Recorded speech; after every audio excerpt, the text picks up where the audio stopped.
A very big hello to all students and friends and I welcome you to the next video of this series on clinical examination. पिछले कुछ videos में हमने swelling के inspection के 7 general features की बात करी थी जिनकी लिंक आपको डिस्क्रिप्शन में मिल सकती है।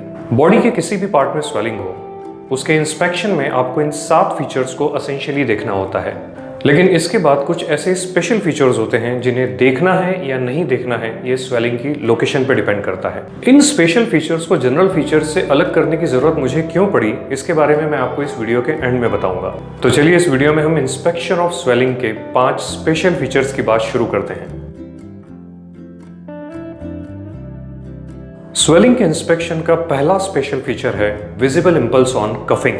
जब भी हम कफ करते हैं तो न सिर्फ हमारी थोरेसिक कैविटी बल्कि उसके साथ ही एब्डोमिनल कैविटी, स्पाइनल कैनाल और क्रेनियल कैविटी का प्रेशर मोमेंटली इंक्रीज होता है। तो यदि आपकी स्वेलिंग इन चारों में से किसी भी कैविटी से कनेक्टेड है तो पेशेंट के कफ करने के साथ उसमें विजिबल या पाल्पेबल इंपल्स आ सकता है। हर्निया, मेनिंगोसील, एन्केफेलोसील ये कुछ कॉमन एग्जांपल्स हैं जो इनमें से किसी कैविटी से कनेक्टेड होते हैं। लेकिन यहाँ एक बात ध्यान रखने की जरूरत है कि यदि आपकी स्वेलिंग की लोकेशन इन चारों कैविटीज से दूर है, जैसे डिस्टल पार्ट ऑफ लिम्स में, तो उस केस में इस टेस्ट को करने का कोई ज्यादा इंपॉर्टेंस नहीं होता है और इसलिए इसे स्पेशल फीचर्स की कैटेगरी में रखा गया है। किसी स्वेलिंग की सरफेस, मार्जिन और पल्सेशन की तरह कफ इंपल्स भी इंस्पेक्शन और पाल्पेशन दोनों कैटेगरीज में आते हैं। जिस तरह से आपकी स्वेलिंग अगर डीप है तो उसकी सरफेस और मार्जिन को आप पाल्पेशन में बेहतर असेस कर सकते हैं, उसी तरह यदि किसी स्वेलिंग में पल्सेशन या कफ इंपल्स काफी वीक हैं तो वो आपको शायद विजिबल ना हो लेकिन पाल्पेबल जरूर होंगे। इसलिए इंस्पेक्शन की इन चारों फाइंडिंग्स का कंफर्मेशन पाल्पेशन में करना बहुत जरूरी होता है। क्लिनिकल एग्जामिनेशन में कफ इंपल टेस्ट करने के लिए आपको पेशेंट को फोर्सफुली कफ करने के लिए कहना होता है, लेकिन यहाँ ये ध्यान रखिए कि यह टेस्ट करवाते वक्त पेशेंट का माउथ अपने से अपोजिट साइड पे टर्न करवा दीजिए, जिससे कि उसके सलाइवा का शावर आपके ऊपर ना आए। और हम सभी जानते हैं कि आजकल ये प्रिकॉशन और भी जरूरी हो गई है। इंस्पेक्शन में इस टेस्ट को पॉजिटिव तब कहा जाता है जब पेशेंट के कफ करने पे उसकी स्वेलिंग की साइज मोमेंटली बढ़ जाए। लेकिन इसके साथ ही इंटरेस्टिंगली कुछ केसेस ऐसे भी होते हैं जिसमें पेशेंट की स्वेलिंग ही सिर्फ कफ करने पर अपीयर होती है। इसका एक टिपिकल एग्जांपल है early stage of inguinal hernia. इस स्टेज में पेशेंट के इंग्वाइनल रीजन के इंस्पेक्शन में कोई एब्नॉर्मलिटी नहीं मिलती है, लेकिन जब भी वो कफ करता है एक स्वेलिंग मोमेंटली अपीयर होती है और फिर डिसअपीयर हो जाती है। पीडियाट्रिक पेशेंट्स के एग्जामिनेशन में कफ इंपल्स टेस्ट को एक दूसरी एक्टिविटी से रिप्लेस कर दिया जाता है जो होती है क्राई, क्योंकि एक स्मॉल बेबी आपकी रिक्वेस्ट पे कफ तो करेगा नहीं और यदि उसने किया भी तो यूजुअली उसका फोर्स काफी वीक और किसी भी टेस्ट के लिए इनसफिशिएंट होता है। एक रोते हुए बच्चे को चुप कराना मुश्किल होता है, लेकिन उससे भी ज्यादा मुश्किल होता है इस टेस्ट के लिए किसी शांत बैठे हुए बच्चे को रुलाना। और इस काम को आप स्मार्टली कैसे कर सकते हैं इसके बारे में हम पाल्पेशन के सेक्शन में बात करेंगे। इंस्पेक्शन के स्पेशल फीचर्स की लिस्ट का दूसरा फीचर है विजिबल पेरिस्टाल्सिस। जैसा कि हम सभी जानते हैं कि पेरिस्टाल्सिस किसी ट्यूबुलर और मस्कुलर ऑर्गन में होने वाले इनवॉलेंट्री कॉन्ट्रैक्शन को कहा जाता है। और ऐसे ऑर्गन्स के कुछ कॉमन एग्जांपल्स हैं oesophagus, stomach, intestine, ureter, fallopian tubes etcetera. तो आपकी स्वेलिंग में विजिबल पेरिस्टाल्सिस आने के लिए जरूरी है कि इनमें से कोई भी ऑर्गन उसके अंदर हो। और नेचुरली जब हम इस कंडीशन के बारे में सोचेंगे तो इन सारे ऑर्गन्स में से सबसे ऊपर नाम आएगा इंटेस्टाइन का। लेकिन स्वेलिंग में लार्ज या स्मॉल इंटेस्टाइन होने की पॉसिबिलिटी तभी है जब वो आपकी एब्डोमिनल कैविटी से कनेक्टेड हो। और ऐसे केस में सबसे कॉमन एग्जांपल्स जो हमें स्ट्राइक होते हैं वो होते हैं डिफरेंट टाइप्स ऑफ हर्निया, जैसे inguinal hernia, umbilical hernia, incisional hernia etcetera. तो क्लिनिकल एग्जामिनेशन में इस टेस्ट को तभी इंक्लूड करिए जब आपकी स्वेलिंग या तो एब्डोमेन से कनेक्टेड हो या इंग्वाइनल या स्क्रोटल रीजन में हो, क्योंकि यदि आपकी स्वेलिंग एब्डोमिनल कैविटी से दूर है तो उसमें इंटेस्टाइन या ऐसा कोई भी ट्यूबुलर स्ट्रक्चर होने की पॉसिबिलिटी नहीं होगी।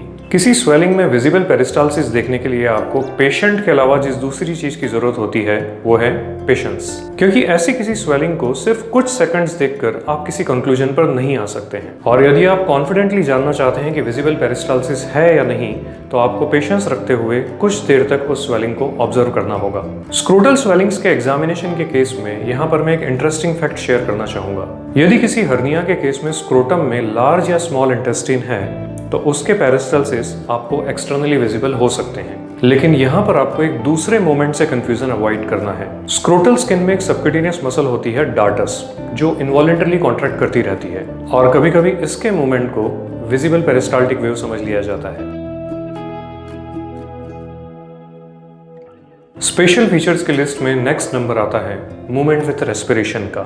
जैसा कि आप जानते हैं कि रेस्पिरेशन के साथ हमारा डायफ्राम अप डाउन डायरेक्शन में मूव होता है और हमारे एब्डोमेन के वो ऑर्गन्स जो डायफ्राम से कनेक्टेड हैं वो भी रेस्पिरेशन के साथ अप डाउन डायरेक्शन में मूव होते हैं। लीवर, स्प्लीन, स्टमक और गॉल ब्लैडर कुछ ऐसे ही ऑर्गन्स के एग्जाम्पल हैं जो रेस्पिरेशन के साथ फ्रीली मूव होते हैं।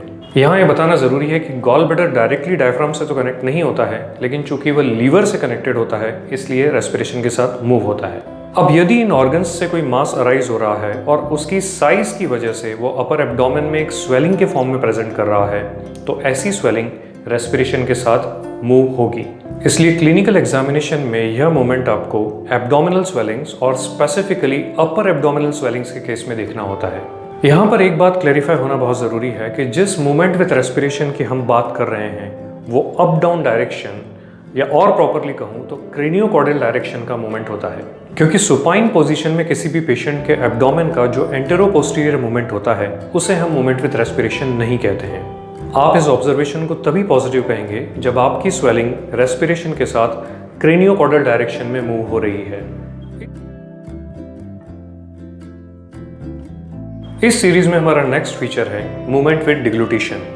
जैसा कि हम सभी जानते हैं कि डिग्लूटिशन या स्वेलोइंग के साथ में हमारा लैरिंग्स अपवर्ड्स मूव होता है, तो यदि आपकी स्वेलिंग लैरिंग्स या ट्रेकिया से अटैच्ड हो तो वो भी डिग्लूटिशन के साथ ऊपर मूव करेगी। थायराइड स्वेलिंग्स, थायरोग्लोसल सिस्ट, लैरिंगोसील ये कुछ कॉमन एग्जांपल्स हैं जो आपके लैरिंग्स से अटैच होने की वजह से डिग्लूटिशन के साथ ऊपर मूव करते हैं। इंस्पेक्शन में इस टेस्ट को पेशेंट को पानी पिलाकर या थूक निगलने को कहकर परफॉर्म किया जा सकता है। और यहाँ यह बात बिल्कुल ऑब्वियस है कि इस टेस्ट को आप तभी परफॉर्म करेंगे जब आपकी स्वेलिंग नेक रीजन में हो, और इसलिए इसे स्पेशल फीचर्स की कैटेगरी में रखा गया है।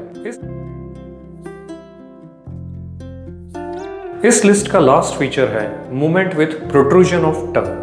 थायरोग्लोसल सिस्ट एक मिडलाइन नेक स्वेलिंग है जो थायरोग्लोसल ट्रैक्ट से कनेक्टेड होने की वजह से टंग के प्रोट्रूजन के साथ अपवर्ड्स मूव होती है। इस टेस्ट को परफॉर्म करने के लिए पेशेंट को उसकी जीभ बाहर निकालने के लिए कहा जाता है, लेकिन यहाँ पर भी ऑब्वियस बात है कि इसे तभी परफॉर्म करना चाहिए जब आप किसी मिडलाइन नेक स्वेलिंग का एग्जामिनेशन कर रहे हैं। सो इस वीडियो में हमने स्वेलिंग के इंस्पेक्शन के उन 5 स्पेशल फीचर्स की बात करी है जिन्हें देखना है या नहीं देखना है यह स्वेलिंग की लोकेशन पर डिपेंड करता है। और जिस तरह से हमने इंस्पेक्शन के जनरल फीचर्स को 5S MP के निमोनिक्स से याद किया था, आपकी इनिशियल स्टेज में आप इन स्पेशल फीचर्स को CPR DP या ऐसे ही किसी और निमोनिक्स से याद रख सकते हैं। लेकिन अब उस सवाल पर आते हैं कि मैंने इन फीचर्स को जनरल फीचर्स से सेपरेट क्यों किया। देखिए, आज हमारे पास क्लिनिकल एग्जामिनेशन की कई बुक्स अवेलेबल हैं, और यदि आप इन बुक्स में एग्जामिनेशन ऑफ स्वेलिंग के इंस्पेक्शन का सेक्शन देखेंगे तो आप पाएंगे कि यही 10 से 15 फीचर्स आपको एक सीरीज में दिए गए हैं। और हमारे यंग स्टूडेंट्स इन फीचर्स को याद तो कर लेते हैं, लेकिन केस प्रेजेंटेशन या एग्जाम की स्ट्रेसफुल सिचुएशन में कभी कभी यह भूल जाते हैं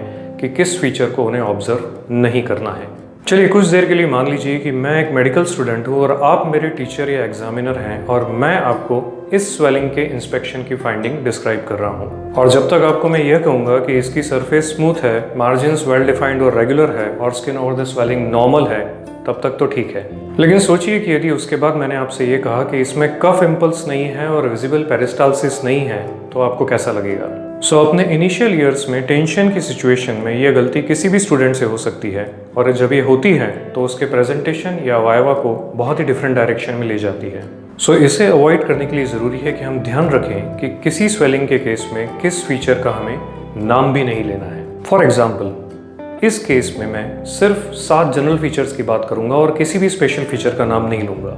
लेकिन यदि मुझे ऐसा केस मिलता है जिसमें पेशेंट के फोरहेड पे कोई स्वेलिंग है, तो मैं 7 जनरल फीचर्स के अलावा स्पेशल फीचर्स में सिर्फ कफ इम्पल्स देखूंगा, क्योंकि यह स्वेलिंग क्रेनियल कैविटी से कनेक्टेड हो सकती है। और इसी तरह अगर मुझे अपर एब्डोमिनल स्वेलिंग का कोई केस मिलता है तो मैं 7 जनरल फीचर्स के अलावा कफ इम्पल्स, विजिबल पेरिस्टाल्सिस और मूवमेंट विथ रेस्पिरेशन भी देखूंगा।